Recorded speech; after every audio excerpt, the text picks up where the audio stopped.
Assalamualaikum warahmatullahi wabarakatuh.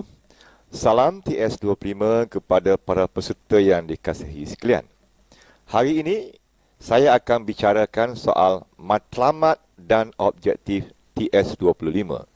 Dalam kuliah yang lalu, saya telah terangkan berkaitan dengan kerangka konsep TS25 yang meliputi 4 perkara, iaitu yang pertama, pemimpin berkesan, yang kedua, guru berkualiti, yang ketiga, persekitaran pembelajaran bermakna, dan yang keempat, sokongan PIBG dan komuniti. Hari ini, saya akan sentuh soal matlamat dan objektif TS25. Mengapa ia diwujudkan? Untuk makluman para peserta sekalian, TS25 ialah program transformasi sekolah sehingga tahun 2025. Ia merupakan usaha holistik pihak KPM untuk meningkatkan pertama, kemenjadian murid, dan yang kedua adalah sekolah berkualiti. Keywordnya adalah kemenjadian murid dan juga sekolah berkualiti. Sejajar dan seiring dengan Pelan Pembangunan Pendidikan Malaysia atau kita sebut juga sebagai PPPM. Oleh sebab itu, mana-mana sekolah yang sudah diterima, yang sudah menjadi sekolah TS25, visi dan misinya mestilah dibina berdasarkan kepada kemenjadian murid dan juga sekolah berkualiti. Dua, ingat kemenjadian murid dan juga sekolah berkualiti. Inilah matlamat akhir TS25 apabila kita melaksanakannya nanti. Baik, tuan-tuan sekalian. Apakah beza kemenjadian murid dengan sekolah berkualiti? Kemenjadian murid ialah untuk murid. Sekolah ialah untuk sekolah. Dari segi kemenjadian murid, kita ukur berdasarkan kepada kemenjadian akademik, kemenjadian sasiah dan juga kemenjadian co-curriculum. Tiga-tiga itu mestilah terbina, terangkum di dalam satu kerangka yang saling terkait antara satu sama lain yang saya gelar sebagai IQ, SQ, EQ. IQ, SQ, EQ. Ini semua berada dalam akademik, sasiah, co-curriculum. Dalam akademik, keutamaan kita ialah kepada PBD. Itu kita mengukur tahap pencapaian anak-anak tadi. Kita juga mengukur tahap MTM, melepasi tahap minima. Kita juga mengukur tahap LMS, layak mendapat sijil. Kita juga mengukur berkaitan dengan PNGK bagi STPM. Kita juga mengukur berkaitan dengan keboleh pasaran. Ini semua adalah untuk murid. Sebab itu kita panggilnya sebagai kemenjadian murid. Manakala di bawah sasiah pula, dia terkait dengan disiplin. Ia terkait dengan sikap. Ia terkait dengan adab. Dia terkait dengan akhlak. Bina insan. Inilah antara tunjang utama kemenjadian murid. Dan yang ketiga berkait dengan KOKO. Berkait dengan co-curriculum ini, yang kita nak bina dengan untuk kemenjadian murid ialah soft skill. Ataupun kita sebut sebagai kemahiran insaniah. Soft skill. Oleh sebab itu, tiga-tiga elemen ini perlu digandingkan, perlu dibina, perlu diperjelaskan, perlu dibangunkan oleh sekolah dalam konteks kemenjadian murid. Kita bergerak pula kepada sekolah berkualiti. Sekolah berkualiti untuk sekolah. Saya bagi contoh. Orang selalu bercakap soal GPS, Grade Purata Sekolah. Untuk murid atau untuk sekolah? GPS itu bukan untuk murid, dia adalah untuk sekolah. Murid tidak akan gunakan GPS untuk melanjutkan pelajaran. Tak boleh. Sebaliknya, dia akan menggunakan keboleh pasaran untuk dia melanjutkan pelajaran pasca SPM. Oleh sebab itu, Kalau kita fokus kepada GPS, dia adalah dalam konteks sekolah berkualiti. Kita fokus kepada SKPN G2, standard 1 sampai standard 4. Ia adalah berkaitan dengan sekolah berkualiti.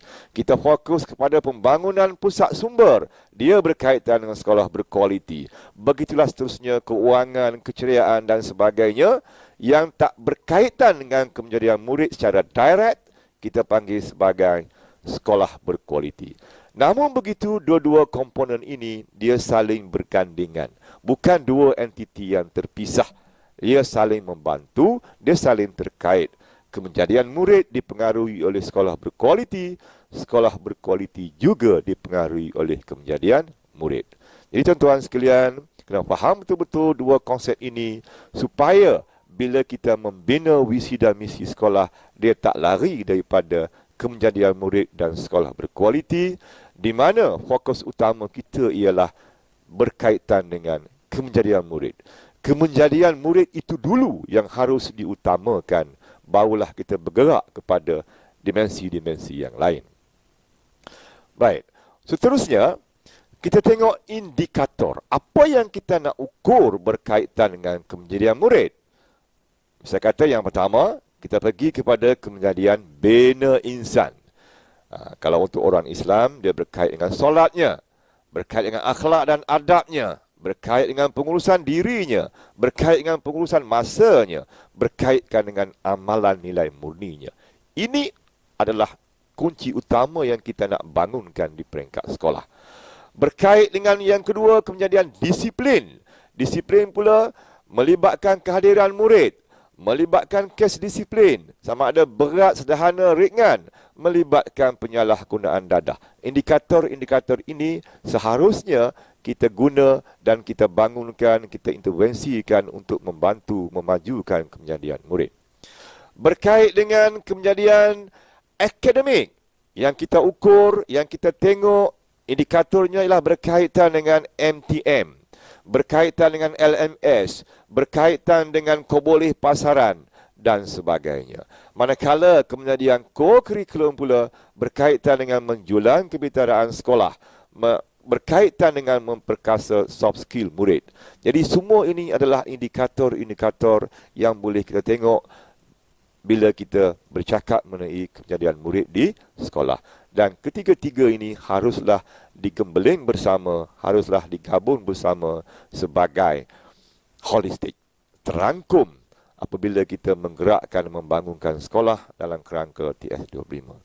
Selain daripada itu, TS25 juga mempunyai objektif untuk mengaplikasikan konsep dan amalan PDP terbaik yang berfokus. Kemudian membangunkan kepakaran dalaman. Hari ini kita pentingkan kepakaran dalaman. Guru sebagai pembimbing untuk rakan-rakan sebaya. Keteladanan rakan setugas. Itu kata kunci yang ada dalam gelombang ketiga Pelan Pembangunan Pendidikan Malaysia. Keteladanan rakan setugas.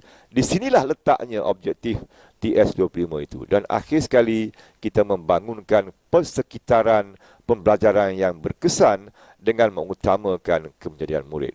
Ingat, apabila kita sentuh soal persekitaran, kita sentuh soal environment, sama ada emosi, environment physical, environment sosial, environment emosi, dia juga bertujuan untuk membangunkan kemenjadian murid.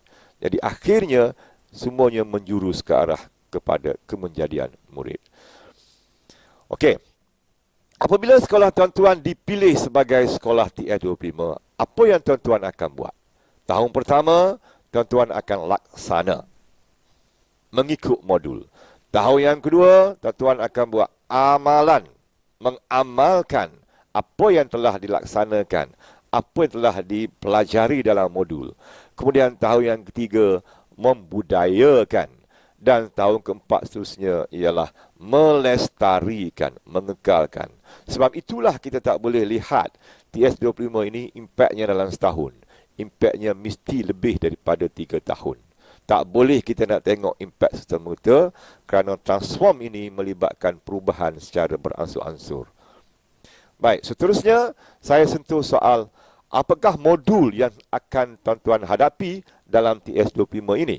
Yang pertama berkaitan dengan modul 1 ialah bimbingan dan pementoran. Modul 2 ialah menerajui kepimpinan. Modul 3 menerajui pembelajaran. Modul 4 persekitaran pembelajaran yang positif. Di sini kita akan jumpa dengan bimbingan instruksional.